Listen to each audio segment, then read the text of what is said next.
Hola, soy Serete y Boletín. Bienvenidos al análisis del episodio 20 del anime del arco final de Bleach, uno de los episodios que más capítulos del manga adapta, con un total de 8 capítulos de manga. Eso sí, recortando bastante diálogo sobre la habilidad de The Vanishing Point, algún que otro diálogo de la pelea entre Gremi y Kenpachi, y la aparición de Pepe Guacabrada junto a Askin y sus respectivos diálogos. Sin embargo, podemos ver ciertas ediciones de coreografía en momentos puntuales para dejar más clara la acción que sucede en pantalla, o la adición de mucho más acting tanto para Kenpachi como para Gremi respecto al manga. Y sin duda, el episodio consigue capturar la gran escala de este enfrentamiento en los momentos más álgidos del episodio, sin descuidar en ningún momento el resto de la acción y el acting del episodio. En resumen, estamos ante un episodio muy competente a nivel técnico y que además cuenta con unos eventos muy importantes para el desarrollo de Kenpachi durante este arco final. Ahora bien, antes de empezar os recuerdo que estos análisis no contarán con spoilers del manga y solo se analizará el contenido que nos ofrezca el episodio en cuestión. Así que sin más dilación, vamos a comentar todas las cosas interesantes que nos ofrece este episodio 20 del anime del arco final de Bleach. ¡Vamos con el vídeo!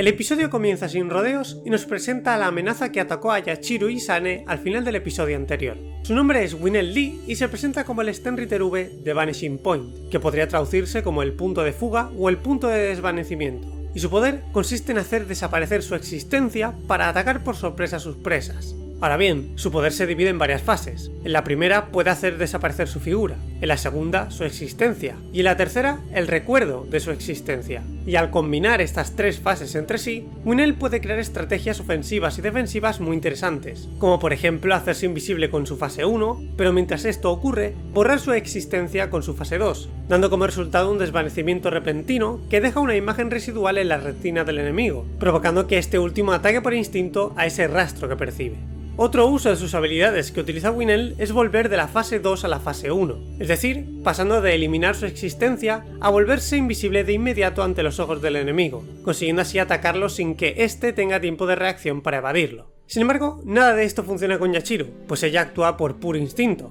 Reacciona instintivamente a los estímulos que le producen escalofríos para determinar si es un enemigo o no y así atacarlo sin piedad ni estrategia. Contando además con unos reflejos inhumanos que en el arco de la Sociedad de Almas ya se presagiaron al mostrar que la manifestación de su Reiatsu tomaba forma de un felino. Pero esta cualidad no viene de la nada. Según sus palabras, ella ha aprendido de Kenpachi que es importante dejarse guiar por las emociones repentinas, ya sean escalofríos que denoten peligro u hormigueos que den calor o felicidad, pues el actuar acorde a estas te permite reaccionar más rápido a los estímulos que provocan estas emociones, y por lo tanto disfrutar de inmediato de ese estímulo positivo, o por el contrario, salvar tu vida o matar a aquello que atenta contra tu supervivencia. Esta forma de reaccionar a tu entorno es la que cualquier alma necesita para sobrevivir en un lugar peligroso donde tu vida está siempre en peligro, como por ejemplo el distrito 80 del Rukongai llamado Zaraki, lugar de donde proviene Kenpachi y del cual toma su nombre al carecer de uno propio. Un lugar que al estar tan alejado del Seretei no hay ley que valga.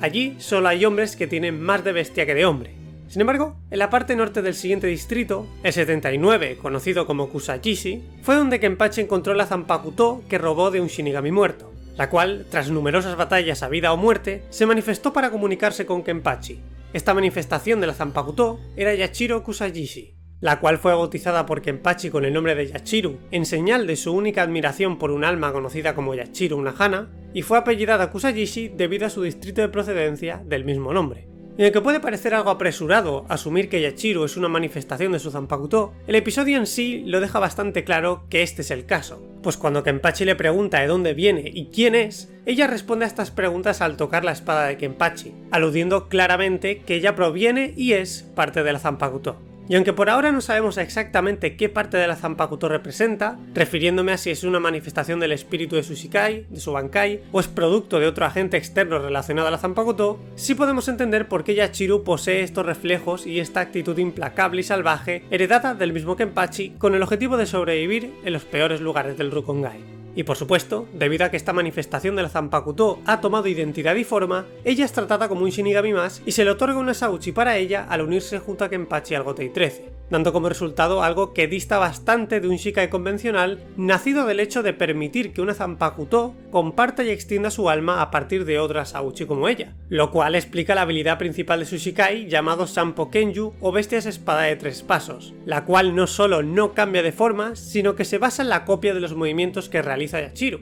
pues una Sauchi está proyectando literalmente a otra Sauchi. Y de ahí también que al no ser un Shikai como tal, ella no necesita un reclamo antes de decir su nombre para liberarlo. Pero esta anomalía que pretende ser un Shikai no es algo tan sencillo como solo copiar los movimientos de Yachiru, sino que además ella es capaz de manifestar dos bestias que no solo la copian, sino que una se sitúa delante y otra detrás. La bestia delantera se llama Mokomoko, o bestia frontal, mientras que la trasera se llama Honehone, o bestia trasera. Y estas copian los movimientos de la espada de Yachiru tanto por delante como por detrás, resultando en que aunque esquives la espada de Yachiru, siempre recibirás el ataque, en especial si ella oculta la presencia de estas bestias y decide colocarlas más o menos adelantadas o atrasadas respecto a su espada, permitiendo acertar siempre el golpe si ella calcula bien la distancia a la que estas bestias atacan delante y detrás de su espada. Por lo que ante este poder, Winel recibe varios cortes a pesar de conseguir evadir un daño fatal al concentrar toda su energía espiritual en desviarse ligeramente hacia atrás, utilizando así una técnica que él llama Vanishing Slider o desaparición deslizante, la cual le permite realizar un movimiento evasivo hacia atrás más rápido que cualquier velocidad de reacción a cambio de dejar de ocultar su existencia.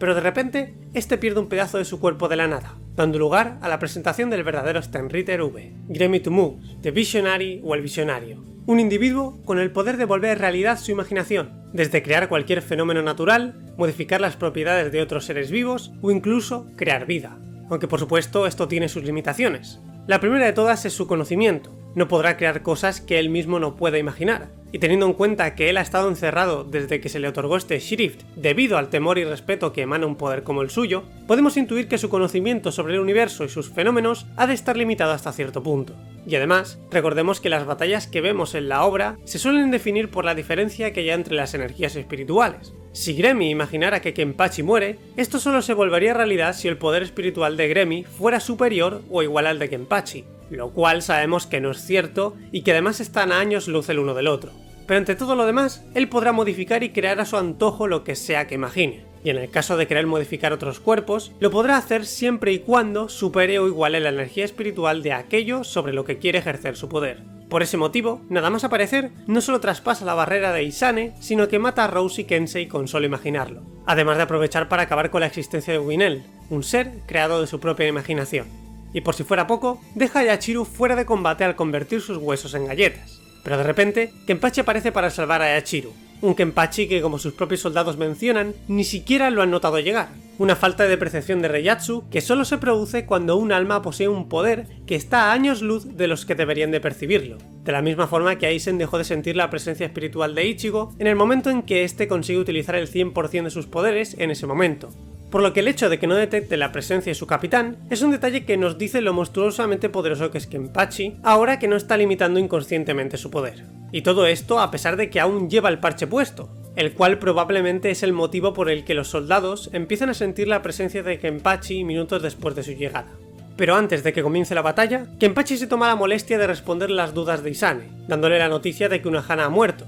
mostrándonos así que Isane, a pesar de todo, comprendía el deseo de su capitana de redimir su pecado, privar de su potencial a Kenpachi, aceptando así su muerte con angustia, pero también con cierto alivio al saber que ella pudo morir en paz tras cumplir con su propósito de vida. Y ahora sí, sin más rodeos, la batalla entre Kenpachi y Gremmy da comienzo. E inmediatamente empezamos a ver el primer inconveniente del poder de Gremmy, y es que en el momento que él deja de imaginar algo, su poder deja de hacer efecto y lo que sea que ha dejado de imaginar deja de existir, pues ante la presión constante de Kenpachi y sus fallidos intentos por matarlo, Gremmy deja de pensar en los huesos de Yachiru convertidos en galletas, los cuales vuelven a la normalidad a pesar de estar rotos. Pero la cosa no acaba aquí, pues la mayor debilidad de Gremmy es su propio poder, el cual puede volverse en su contra al volver realidad cosas que lo perjudiquen, o en este caso, verse abrumado por el poder de Kenpachi y pensar que puede perder, impidiéndole pensar en curar sus heridas y crear cosas para atacar y defenderse. Sin embargo, su debilidad más grande se despierta tras escuchar las palabras de Kenpachi. Pues hasta ahora, al igual que Kenpachi, Gremmy ha sido privado de poder utilizar sus poderes por culpa de otros que temen su gran poder, pensando por este motivo que él siempre ha sido el ser más poderoso que existe. Pero ahora que se le ha dado una oportunidad de mostrar su poder, Kenpachi le muestra el gozo de la lucha de la misma forma que Unohana se lo mostró a él. De ahí los paralelismos que vemos entre esta batalla y la de Unohana. Y al mostrarle este gozo por la lucha, por aplastar al rival, Gremmy desmonta su idea de que no debía demostrar nada a nadie porque él ya creía ser el más fuerte, despertando así esa excitación por demostrar quién es el más fuerte ante un rival que también proclama ser el más fuerte, dejándose así llevar por sus emociones y descuidando sus pensamientos. Sin embargo, a diferencia de Unohana, Kenpachi no está aquí para ayudarlo a desarrollar su potencial, está aquí para luchar, mostrando así una superioridad sobre Gremmy que este último no sabe manejar en un estado de excitación que nunca antes ha experimentado, resultando en que al mínimo despiste, Kenpachi no le deja imaginar su contraataque y en todo lo que puede pensar es en que recibirá los ataques de Kenpachi. En otras palabras, Gremmy mantiene su mente ocupada en ver la superioridad del rival en vez de usar su poder, hasta el punto de que casi vuelve su muerte una realidad al imaginar que va a morir a manos de Kenpachi. Pero Kenpachi le recrimina esto mismo, pues si muere se acabará la batalla, salvando así a Gremmy de su muerte, permitiéndole mostrar su as bajo la manga, crear copias de sí mismo para multiplicar el poder de su imaginación, permitiéndole crear cosas más complejas que requerirían más de una mente para imaginar la complejidad que las compone y así traerlas a la vida. En este caso creando un meteorito compuesto de tanta materia que la membrana protectora del Ceretei no es capaz de desintegrarlo y en su lugar la membrana cede al instante. De hecho, en el manga se deja más claro que este meteorito supone un peligro real capaz de destruir el Ceretei al completo y por extensión toda la sociedad de almas dejando probablemente secuelas importantes en el resto de la dimensión. La situación es tan preocupante que hasta en el manga podemos ver a Yugram preocupado por la vida de Yhwach, aunque él, por mucho que su cuerpo quedara hecho añicos, probablemente podría sobrevivir con un poco de suerte debido a su poder de compartir el alma, recuperando poco a poco su cuerpo y sus capacidades como lo hizo cuando perdió contra Yamamoto, solo que al carecer de Quincy's, pues todos morirían con el impacto del meteorito, no solo tardaría mucho tiempo en volver, sino que quizá nunca volvería a un estado similar al que se encuentra ahora. Por lo que ante tal situación desfavorable, el único que se atreve a plantarle cara es Kenpachi, el cual muere de ganas por alimentar a su Zanpakuto, es decir, alimentar su propia sed de cortar algo que nunca ha cortado antes, liberando así con el comando Bebe a su Zanpakuto llamada Nosarashi, que se puede traducir como el deteriorado por la intemperie o el azotado por el clima, un nombre que refleja a la perfección el origen de Kenpachi y de la propia Zanpakuto, y su aspecto, tomando forma de un cuchillo carnicero gigante mezclado con la forma de un hacha, no podría ser más acertado para el Shikai de Kenpachi, alguien que desde que tiene conciencia arrasa y hace picadillo a todo aquel que se cruza en su camino. Sin embargo, el hecho de que Kenpachi al fin haya podido escuchar la voz de su Zanpakuto y conocer su nombre, no solo se debe al hecho de dejar de suprimir inconscientemente su poder. Como sabemos, Kenpachi es un individuo que desde que encontró su Zanpakuto en el distrito 79 del Rukongai, se forjó un nombre a través de la lucha, y al carecer de cualquier conocimiento sobre el funcionamiento de las Zanpakutos, decidió usar su espada como una herramienta sin vida. Sin embargo, poco tiempo después, se encontró con Unohana y suprimió su poder inconscientemente para poder disfrutar del gozo de la lucha contra ella. Una supresión de sus poderes que cada vez se aplicaba con más fuerza al no toparse con rivales al nivel de Unohana, y que a su vez provoca que Kenpachi no pueda escuchar a su Zanpakuto al ignorar inconscientemente su propio poder. Y aun a pesar de que la propia Zanpakuto toma forma e identidad, Kenpachi no se percata de ello. No es hasta que él entra en el Gotei 13 asesinando al Kenpachi de ese entonces que él comienza a entender cómo los demás usan sus Zanpakutos. Sin embargo, como nunca ha escuchado a su Zanpakuto debido a su propia supresión de su poder, él malentiende la esencia de las Zanpakutos, categorizándolas únicamente como herramientas y entendiendo que los que se apoyan en ellas para obtener poder lo hacen porque por sí solos no son capaces de luchar por su cuenta, cuando en realidad, como sabemos, las Zanpakutos no son más que una extensión de tu alma, es decir, la espada eres tú.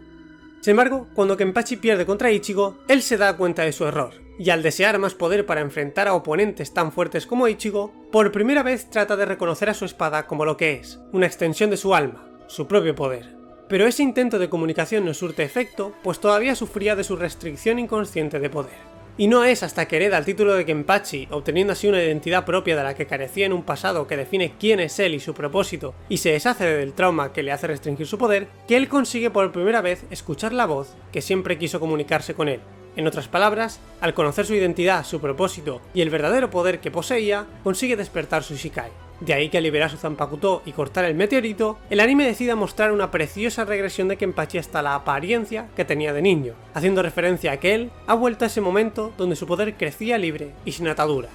De esta forma, Kenpachi destroza por completo el meteorito y Gremi acepta en su imaginación que ya no existe nada que él no pueda cortar. Por lo que ante tal fuerza, decide multiplicar su poder imaginativo 6 veces para poder generar una pequeña zona limitada de espacio exterior, matándola así con algo intangible que no se puede cortar. Sin embargo, desviándome un momento de la batalla, siempre me ha parecido curioso el hecho de que Gremi pueda crear una zona del espacio exterior, dando a entender que en la dimensión del mundo de los vivos no solo existe la Tierra, sino que también existe el espacio y por ende todo un universo lleno de galaxias. Y debido a que la dimensión espiritual donde se sitúan las sociedades de almas es un espejo de la del mundo de los vivos, también se podría entender que aquí también existe el espacio y todo un universo. Pero teorizar sobre esto ahora implicaría replantearse la verdadera escala del universo de Bleach, por lo que sigamos con el episodio. Después de que Kenpachi quede encerrado en el espacio, este consigue tanto sobrevivir como liberarse al conseguir cortar con Osarashi incluso a través del propio espacio, algo que hace perder la cordura a Gremi, el cual realmente convierte a Kenpachi en un monstruo irracional en su imaginación,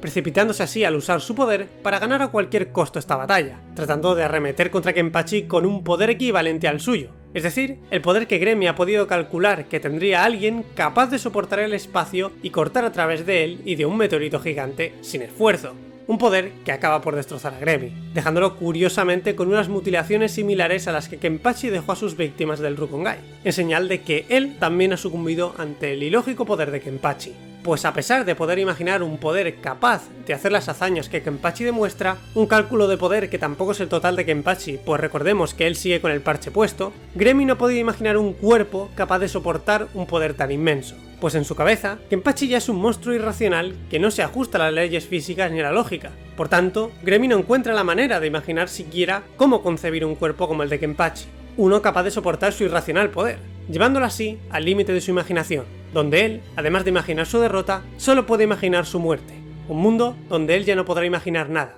dejando así al descubierto su verdadera apariencia y muriendo poco a poco por culpa de su propia imaginación. Pues hasta aquí este análisis del episodio 20 del anime del arco final de Bleach, un episodio que a pesar de saltarse alguna que otra cosa del manga, ha sabido adaptar espléndidamente la escala de todos los eventos del mismo. Sin embargo, después de 3 episodios tan prioritarios, es posible que el siguiente episodio o los que sigan no estén tan a la altura a nivel puramente técnico. Pero de todos modos, estoy seguro de que habrán podido adaptar los siguientes eventos de la historia con el tono e intención original del manga. Así que por mi parte, nada más. Solo decirte que si te ha gustado este contenido, dale a like, suscríbete y activa la campanita para que YouTube te avise cada vez que subo un nuevo contenido sobre Bleach. Te recuerdo que puedes seguirme en Twitter, en Instagram o ir a la pestaña de la comunidad del canal para estar informado del progreso de todos mis vídeos y nos vemos pronto con más vídeos sobre Bleach.